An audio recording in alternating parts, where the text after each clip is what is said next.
I'm going to continue with chapter 9 this morning because the clouds are beautiful.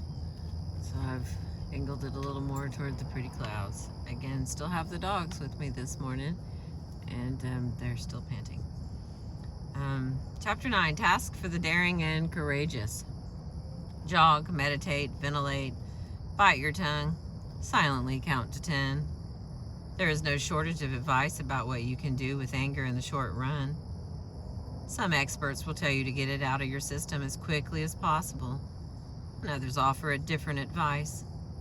In the long run, however, it is not what you do or don't do with your anger at a particular moment that counts. The important issue is whether, over time, you can use your anger as an incentive to achieve greater self-clarity and discover new ways to navigate old relationships. We have seen how getting angry gets us nowhere if we unwittingly perpetrate the old patterns from which our anger springs. If you are serious about making a change in a relationship, you may want to read this book more than once, or in my case, listen to it. The important how to do it lessons are contained in each woman's story. It is up to you to connect these with your own life. The patterns I have described are universal among young women, and you have undoubtedly, among women, not necessarily young women, and you have undoubtedly recognized yourself many times. Nonetheless, you may initially feel discouraged when you try to move differently in your relationships. When you are in the dance, it is especially difficult to observe the broader pattern and change your own part. In this chapter, I will suggest a few tasks to help you review some of what you have learned, add to your understanding of triangles and circular dances, and test out your ability to move differently in relationships. You may want to get together with a friend or form a group with other women who have read this book and who share your new vocabulary and insights.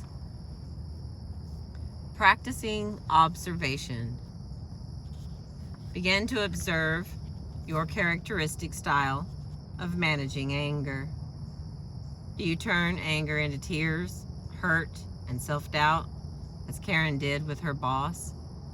Do you alternate between silent submission and non-productive blaming, as Maggie did with her mother? We all have predictable, patterned ways of managing anger and conflict, though they may vary in different relationships. For example, when conflict is about to surface, you may fight with your mother, distance from your father, and underfunction with your boss, and pursue your boyfriend. Give some thought to your usual style of negotiating relationships when anxiety and stress are high. My own pattern goes something like this. When stress mounts, I tend to underfunction with my family of origin. I forget birthdays, become incompetent, and end up with a headache, bowel problems, a cold, or all of the above. I overfunction at work. I have advice for everyone, and I am convinced that my way is the best. I distance from my husband, both emotionally and physically, and I assume an angry, blaming position with my kids.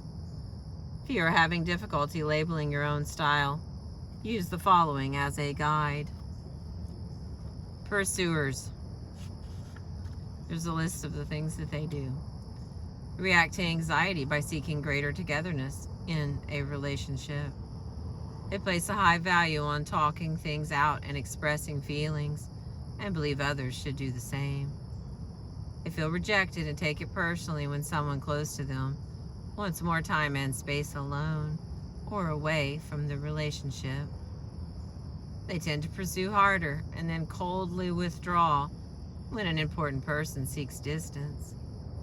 They may negatively label themselves as too dependent or too demanding in a relationship. They tend to criticize their partner as someone who can't handle feelings or tolerate closeness. The next category is the distancers. They seek emotional distance or physical space when stress is high. They consider themselves to be self-reliant and private persons, more do-it-yourselfers than help seekers. They have difficulty showing their needy, vulnerable, and dependent sides. Distancers receive such labels as emotionally unavailable, withholding, unable to deal with feelings from significant others. Distancers manage anxiety in personal relationships by intensifying work-related projects. They may cut off a relationship entirely when things get intense, rather than hanging in and working it out. They open up most freely when they are not pushed or pursued. Next category is underfunctioners. They tend to have several areas where they just can't get organized. They become less competent under stress, thus inviting others to take over. Underfunctioners tend to develop physical or emotional symptoms when stress is high in either the family or the work situation. They may become the focus of family gossip, worry, or concern. They earn such labels as the patient, the fragile one, the sick one, the problem, the irresponsible one. They have difficulty showing their strong, competent side to intimate others. Next category is an overfunctioner. They know what's best not only for themselves but for others as well. They move in quickly to advise, rescue, and take over when stress hits. They have difficulty staying out and allowing others to struggle with their own problems. Overfunctioners avoid worrying about their personal goals and problems by focusing on others. They have difficulty sharing their own vulnerable, underfunctioning side, especially with those people who are viewed as having problems. They may be labeled the person who is always reliable or always together. And the last category is blamers. They respond to anxiety with emotional intensity and fighting. They have a short fuse. Blamers expend high levels of energy trying to change someone who does not want to change.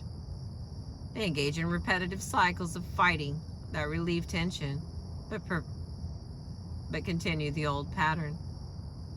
Hold another person responsible for one's own feelings and actions. And the last one, blamers see others as the sole obstacle to making changes. As we have seen, women are trained to be pursuers and underfunctioners with men, except in the areas of housework, child work, and feeling work, where we may overfunction with a vengeance. Men characteristically distance under relationship stress and are excused, if not rewarded, for this style. Both sexes blame, but women may do it more conspicuously than men, and for very good reasons indeed. These reasons include our deep-seated anger about our culturally prescribed de-selfed and one-down position, combined with the taboos against recognizing and directly protesting our subordinate status, as well as our fear and guilt about the potential loss of a relationship. Barbara's blaming, underfunctioning position with her husband, who refused to allow her to attend the anger workshop from Chapter 2, was the first of many examples illustrating how blaming protects and protests the status quo, and how it differs from effectively taking a stand. And thinking about your own patterns of response, remember that none of the above categories are good or bad, right or wrong. They are simply different ways of managing anxiety. You will have a problem, however, if you're in an extreme position in any one of these categories, or if you are unable to observe and change your pattern when it is keeping you angry and stuck. Begin to observe other people's characteristic style of managing anger and negotiating relationships under stress, How does their style interact with your own? For example, if you are an overfunctioner who lives or works in close quarters with another overfunctioner, you may admire each other's competence when the anxiety is low. When anxiety is high, however, there may be some head banging and locking of horns regarding the question of who is in charge, who is in control, and who has the right answers. Why did you go ahead and make a decision without consulting me? Most likely candidates for this pattern might be two firstborns, especially if each has a same-sex younger sibling. If you are with another underfunctioner, each party might be angrily accusing the other of not assuming enough responsibility or simply not doing enough. Perhaps the bills aren't getting paid or no one wants to get out of bed when the baby cries. When overfunctioners and underfunctioners, or distancers and pursuers, pair up, we have seen the kind of escalating pattern that gets set in motion under stress.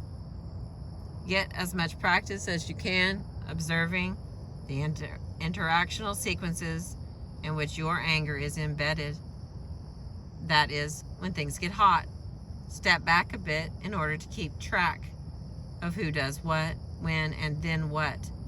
Observing is a skill that is definitely worth developing before you attempt to perform a daring and courageous act.